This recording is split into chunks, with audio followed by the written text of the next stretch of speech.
Major retail chains like Macy's and CVS are being forced to close thousands of brick-and-mortar stores across the country. Kelly O'Grady has more. This is not a small matter. This is going to change communities. Well, over 3,400 retail stores are closing this year. That is a 22% increase compared to last year at this time.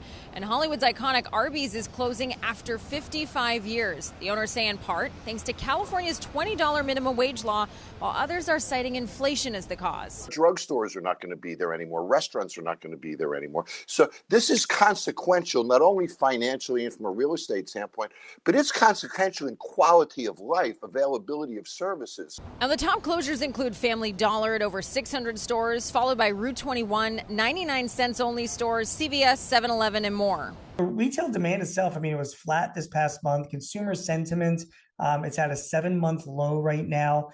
Inflation is having a big impact on consumers' purchases. There are a number of reasons driving these shutdowns. Poor strategy for one. Companies are also carrying a lot of debt. They're dealing with theft and the continuing rise of online shopping. Think about your own habits. Are you even going into a store anymore? Now, the former U.S. CEO of Toys R Us, though, says the biggest issue is the sales to cost ratio is out of whack. Retailers have to generate same-store sales increases of 3 to 4% a year to be healthy. And if they don't do that, they can't pay the wage increases for their people, rent increases, costs of living, cost of doing business goes up by 3 or 4% a year. Overall, retail sales only grew 2.3% over the last year, and inflation sits at 3.3%. So sales aren't keeping up with inflation, meaning consumers aren't buying as much.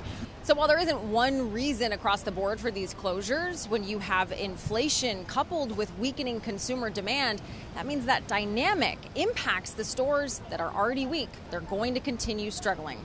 In New York, Kelly O'Grady for Fox Business.